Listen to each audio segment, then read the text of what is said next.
Well, finally, a tiny bit of good news.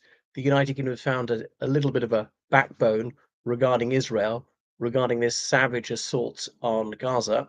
There's no question that Hamas attacked Israel on the 7th of October, killed hundreds of Israeli civilians, well, murdered, deliberately killing civilians, knowing them to be civilians. But Israel's response has been a huge overreaction.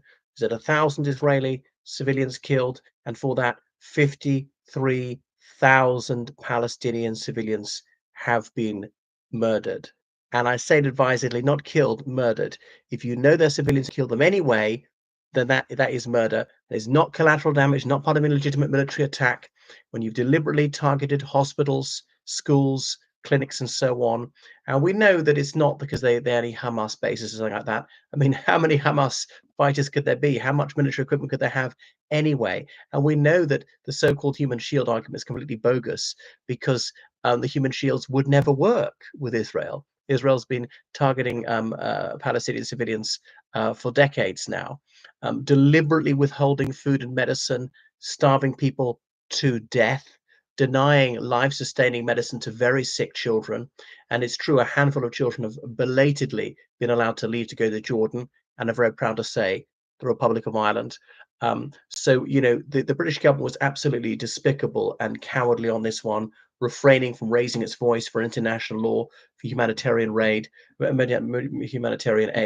Rishi Sunak, after the 7th of October attacks, going to Israel, saying nothing about the illegal occupation of Palestine or the countless crimes Israel's committed against the Palestinian people over decades, and saying that he knew that Israel would act in consonance with international law. Well, Sunak does not have the excuse of stupidity. Anyone who knows anything about Israel's record would know they absolutely will not act in accordance with international law, and so on. And I'm not saying that Hamas does either. But anyway, as Israel will never tires of saying, Hamas is a terrorist organization, Israel's a democracy. Well, therefore, Israel has to be held to a much, much higher standards because of its own much vaunted avowal of human rights and so forth. So they're deliberately cutting off humanitarian aid for weeks from Gaza on the specious grounds that, oh, well, Hamas is selling it. Who's got any money in Gaza? The economy is not functioning. And if even Hamas gets money, what would they spend it on? They can't bring anything in. Israel controls the land borders, the sea border, the airspace. Okay, there is one border to Egypt, and Egypt has not been helpful at all on this one. Egypt detests Hamas, and so on. So anyway, it's shocking. And finally, there's been so much horror in countries that are actually quite amicable with Israel. Finally, Israel says it has allowed humanitarian aid in. The United Nations says that Israel is deliberately starving people to death. Now, who would I believe? One of the most dishonest governments in the world, or the United Nations? And they've done everything they can to blackguard the United Nations Special Rapporteur for Human Rights and so on. They've tried to take down judges in the International Court of Justice, smear campaigns, cyber warfare, anything they can. And anyone who says, Palestinians are humans too, torture is not acceptable. The willful murder of civilians is not acceptable. Withholding food is not acceptable. Switching off the water is not acceptable. Switching off the electricity is not acceptable, and so forth. They'll say this person's an anti-Semite for simply telling the plain truth about crimes against humanity and for advocating for human rights, for international law, and so on. So the United Nations has said that no humanitarian aid has been distributed in Gaza today. So trucks waiting for hours to cross the border, and so on. So the United Kingdom has finally criticised what's been doing, what's been happening. And the UK briefly cut off some arms shipments to Israel. Now, British arms to Israel are very unimportant for Israel. It's a tiny fraction of their arsenal, but there's a principle that counts. It might save even one life not doing so. And I know moral compromises are always always made in selling armaments. No military is completely moral. In every war, civilians get killed by both sides. It's not a good thing, but that is a fact of life. You've got to try and minimize civilian deaths. You cannot completely avoid them. I realize that. There's a difference between unable to entirely avoid them and deliberately causing them. And it's true, Israel could have gone a bit further. I mean, they've only murdered about 2% of the population of Gaza. probably rather more actually, considering those who fled, and they've only wounded at least 6% of them, and I don't know, kidnapped whatever percent of them, and so forth. So it really is appalling.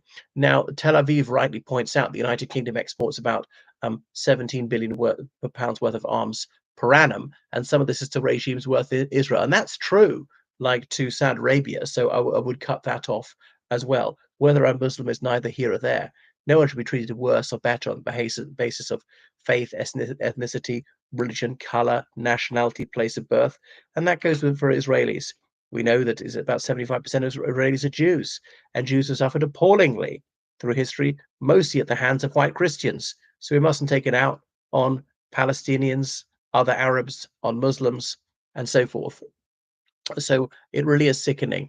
I'm not quite sure why this has actually happened, but even former Israeli Prime Minister Ehud Olmert saying that what Israel is doing is very close to a war crime, very close, and he says it's a war without a chance of achieving anything that can save the lives of the hostages. Proper negotiations, real concessions, and they would all be released, right? Anyway, and he's quite correctly said that what Israel's doing is obnoxious and outrageous. Goodness. So, and ambulances taking people to hospital and so on, they get shot at.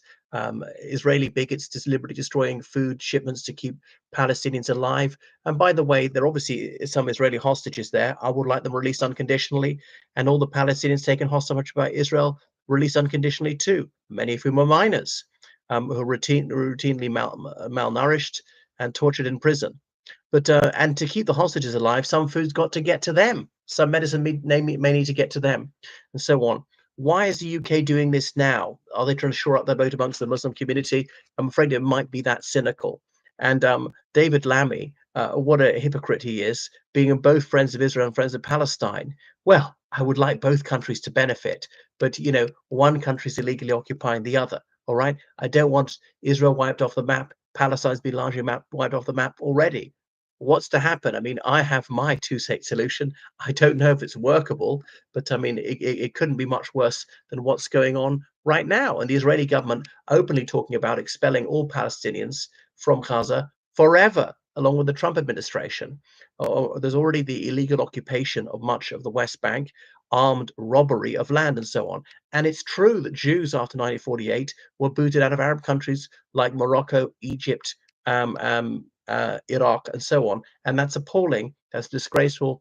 They ought to be compensated. There ought to be restitution of property, get their citizenship back if they want it. So that's reciprocity. So mutuality of the restoration of citizenship and residency rights. Anyway, so I'm glad that His Majesty's government has finally said something decent. The Conservative Party has been deeply shameful on this. Even a handful of Tory MPs have said, we've got to recognise Palestine should have been happened decades ago. But mostly Conservatives will say any criticism of Israel, no matter how moderate, no matter how delicately worded, is unacceptable. There's nothing they can't do. Any crime against humanity is entirely virtuous, so long as they commit it, so long as the Palestinians are the victims, this will be defending themselves. And Robert Jenrick is the worst of the worst on this one. He's just an ultra-Zionist monster. Okay, Zionism, okay, it's happened. I accept the legitimacy of the state of Israel, and it's done much to be proud of. That's enviable, I suppose, the way it treats women and homosexuals and so forth, and it has real elections and a free media, and all that's good. But that's no consolation to a Palestinian child starving to death, to Palestinian civilians having bombs rained on them, to a Palestinian person, even if he is a member of Hamas, being tortured, which is illegal, which is against Israeli law, and which we know happens on a huge scale. So what an ogre Benjamin Netanyahu is. Right, thank you for watching my video. So please subscribe on Patreon. Today, PayPal, georgecallahan7@gmail.com. And, well, I know it sounds corny. I know it's pathetic. Do what you can to bring peace and reconciliation.